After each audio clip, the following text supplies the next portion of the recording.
Olá, boa tarde. Hoje é segunda-feira, 17 de agosto. O Senado Notícias está no ar. Em reunião por videoconferência hoje, a comissão mista que acompanha as ações do governo durante a pandemia da Covid-19 debateu os investimentos em pesquisa e desenvolvimento científico. Se os investimentos em ciência e tecnologia já eram insuficientes no Brasil antes da pandemia, imagine agora.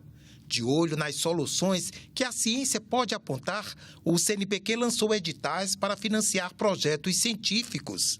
A procura foi grande, mas o total de verba para apoiar esses projetos foi muito baixo. Vamos dar prioridade aos projetos que permitam atacar a Covid-19 imediatamente. A demanda qualificada foi de 600 milhões de reais. Bom, o CNPq só tinha 50 milhões de reais para distribuir. Então, isso mostra como nós estamos, primeiramente, desperdiçando recursos humanos, né? Tanto jovens como mais experientes. E deixando, evidentemente, de atacar a Covid-19 de maneira mais eficaz. O presidente da Academia Brasileira de Ciências lembrou: com menos inovação, menos pesquisa, a contribuição da indústria na economia só diminui. Em 1983, essa participação era de cerca de 35% do PIB. Agora, em anos mais recentes, passou a 11% do PIB.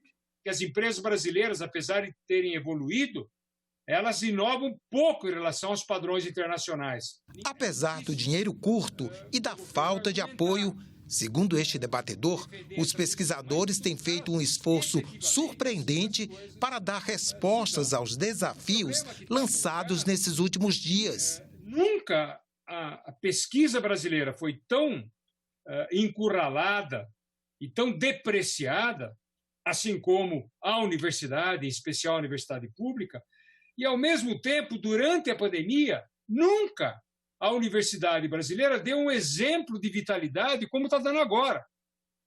Há uma multiplicação de grupos de pesquisa, fazendo das mais diferentes maneiras, fazendo com recursos próprios, inventando coisas, fazendo atividades, cortando gastos, mas tentando produzir equipamentos, processos, testes, medicamentos de todo tipo pelo Brasil afora. Este debatedor fez um apelo aos parlamentares. O Congresso Nacional, para nós, é uma esperança fundamental de perceber a importância das pesquisas científicas e tecnológicas para o enfrentamento da pandemia e para a recuperação econômica do país. Está marcada para quinta-feira a votação aqui no Senado da proposta de emenda à Constituição que torna permanente o Fundeb, fundo que financia a educação básica no Brasil. Preparamos uma reportagem para mostrar o que o Fundeb representa para o ensino brasileiro. Quem financia a educação no Brasil? Você tem ideia de quanto do orçamento do país vai para a escola? Para a educação básica das nossas crianças? Mais de 80%, sim, 80% do total gasto em educação por mais de 2 mil municípios do país vem do Fundeb. Essa sigla, que permite a muitas crianças estudar, quer dizer Fundo de Manutenção e Desenvolvimento da Educação Básica. O Fundeb é a principal fonte de financiamento da educação básica, que vai da creche ao ensino médio. Só no ano passado, dos 248 bilhões destinados às escolas públicas do país, 156 bilhões saíram do fundo, 65% do total. E por que precisamos desse fundo para financiar as escolas? Acompanha comigo. As escolas de 1ª a 8ª série eram de responsabilidade dos estados. As prefeituras só concordaram em assumir o ensino fundamental se recebessem uma ajuda financeira. Então, em 1998, foi criado o Fundef, Fundo de Manutenção e Desenvolvimento do Ensino Fundamental. Ele garantia o repasse de dinheiro calculado pelo volume de matrículas. Mas como era um teste, ele tinha prazo de validade de 10 anos. A iniciativa deu super certo. Então, em 2007, o Congresso não só renovou o fundo, como aumentou o alcance dele. O Fundef virou Fundeb e passou a cobrir toda a educação básica. Mas continuou provisório. Seriam 14 anos dessa vez, até o fim de 2020. Sim, isso mesmo. Por lei, ele deixaria de existir este ano. A manutenção do Fundeb virou uma bandeira de municípios, estados, governo federal, parlamentares e organizações de defesa da educação pública. Todo mundo junto pela mesma causa. E de quem depende essa continuação do fundo? Isso aí, do Congresso Nacional. O dinheiro que vai para as escolas vem de vários impostos estaduais e municipais, entre eles o ICMS e o IPVA. Depois de todos os recursos reunidos, o governo federal complementa o fundo com 10% do valor arrecadado. Então, o dinheiro é dividido entre as 27 redes de ensino estaduais e as 5.570 redes municipais. Uma parcela do dinheiro que o governo federal cedeu vai para os estados menos desenvolvidos, até que todos fiquem com o mesmo valor mínimo por matrícula. Foi uma forma encontrada para diminuir as desigualdades entre as regiões. Um exemplo para você entender melhor. No ano passado, o Maranhão foi um dos estados que recebeu esse reforço. Sem o fundo, o recurso para cada estudante maranhense seria de R$ 1.700, só R$ 141 por mês. Com a complementação, o estado conseguiu alcançar o valor mínimo previsto por aluno, que foi de R$ 3.240. Bom para eles, não foi? Só mais um detalhe para você saber. A Constituição de 1988 obriga governo federal, estados e municípios a investir na educação uma parte do que arrecadam com os impostos. O nome disso é vinculação. O Fundeb, então, é uma subvinculação, porque ele garante a fatia desse bolo que vai para o ensino básico. Mas e aí? O Fundeb vai se tornar permanente, então? Um grande passo já foi dado. A Câmara dos Deputados aprovou no dia 21 de julho a proposta de emenda à Constituição que cria o novo Fundeb, desta vez permanente. O texto traz várias mudanças, inclusive no funcionamento do fundo.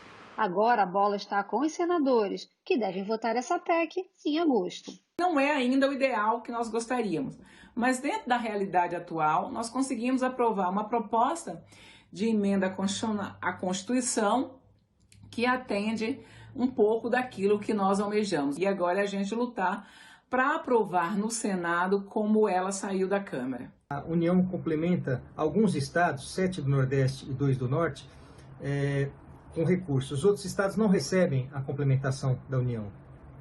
A partir da nova proposta, alguns critérios são alterados. Quer saber o que muda no fundo pela proposta que os deputados aprovaram? Olha só. A complementação do governo federal passa de 10% para 23% em 2026. O valor mínimo por aluno passa de R$ 3.700 em 2020 para R$ 5.700 em 2026. Vai aumentando aos poucos e no ano que vem já será de R$ 4.600. 73 milhões de alunos das 1.471 redes de ensino mais pobres receberão uma média de 8,2% a mais de recursos já no primeiro ano. Hoje, 60% do Fundeb são usados para pagar os professores. Esse percentual sobe para 70%. O restante do dinheiro é usado hoje para manter as escolas. De acordo com o IBGE, mais de 17 mil delas não têm nem banheiro. Mais de 7 mil funcionam sem energia elétrica. E olha que defasagem, 47 mil não têm internet, tão fundamental hoje em dia.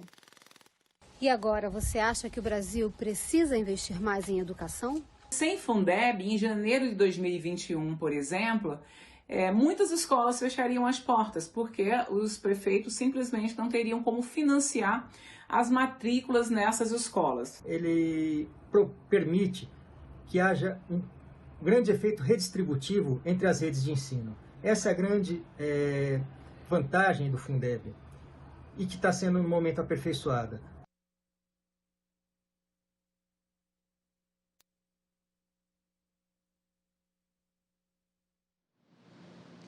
O Senado vai ter sessão para votações também amanhã. Os destaques da pauta são o projeto que destina recursos economizados no pagamento de precatórios para ações de combate ao coronavírus e o que aumenta o prazo de validade da carteira de motorista de 5 para 10 anos nos casos de condutores com mais de 50 anos. Aliás, com até 50 anos de idade. Já o Congresso Nacional tem sessão na quarta-feira para a votação de vetos presidenciais e análise de um projeto que destina verbas para o Ministério Público Federal.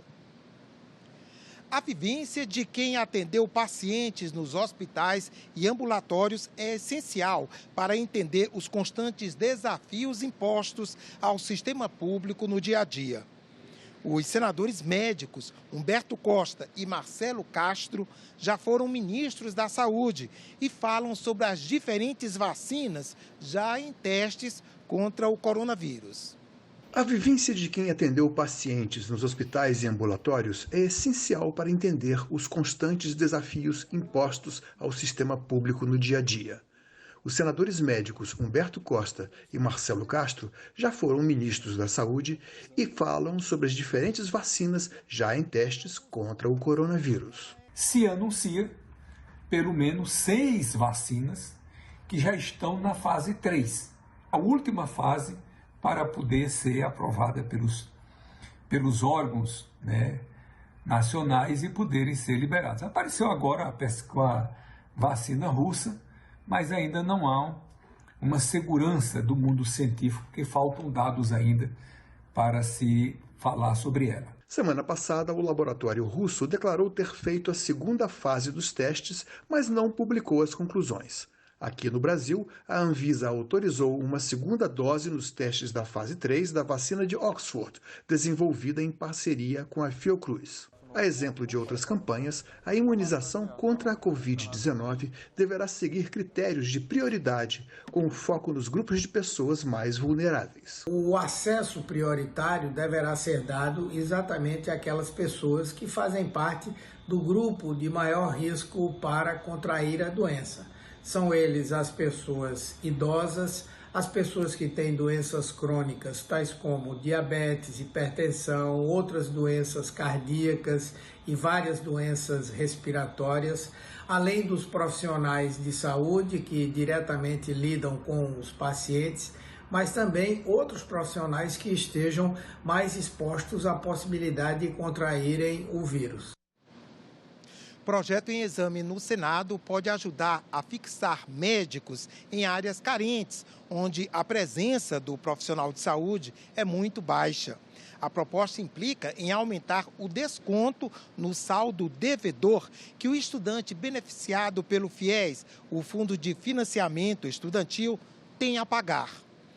Isso valeria para o profissional que for trabalhar nessas áreas. Muitos brasileiros ainda vivem em lugares sem assistência médica ou com atendimento de saúde precário. São moradores de mais de 2.000 municípios em áreas isoladas do interior, principalmente nas regiões Norte e Nordeste. Nesses lugares remotos, o SUS não consegue manter os médicos por muito tempo, mesmo oferecendo bons salários. E qual seria a solução para mudar isso? Ampliar o desconto no FIES, o Fundo de Financiamento Estudantil, para atrair e fixar os médicos em áreas mais necessitadas desses profissionais. Projeto nesse sentido foi apresentado pelo senador Chico Rodrigues. Pela lei atual, médicos do programa Saúde da Família e militares que trabalham nessas regiões têm 2 tipos de desconto: abatimento mensal de 1% do saldo devedor consolidado e redução de até 50% do financiamento mensal, no caso de contratos firmados a partir de 2018. Durante o estado de calamidade pública previsto até dezembro deste ano por causa do Covid-19, também terão esse direito todos os profissionais de saúde do SUS. Mas o projeto do senador amplia os benefícios para todos os médicos contratados pelo poder público, desde que trabalhem nessas regiões afastadas. Eu, como futura profissional da saúde, acredito que esse projeto de lei ele realmente seja um incentivo para aqueles alunos que fazem FIES, até para humanizar, né? Além de suprir essa carência de profissionais, humanizar também esses profissionais. Eu sou Álvaro Queiroz, sou médico no estado do Amazonas e eu creio que o FIES seja um excelente programa do governo federal. Porém, ele funciona como um método paliativo de acesso às universidades, considerando o pequeno número de vagas ofertado pelas mesmas. Se esse projeto de lei for aprovado, irá influenciar centenas de profissionais da saúde a optarem por trabalhar no SUS. No entanto, o que realmente irá solucionar o problema de falta de médicos no interior do estado é a execução do plano de cargos e carreiras para fixá-los no interior do estado. E nós ficamos por aqui. Para rever as reportagens desta edição, você já sabe, acesse nossa página na internet, senado.leg.br/TV. Obrigado pela companhia e até a próxima.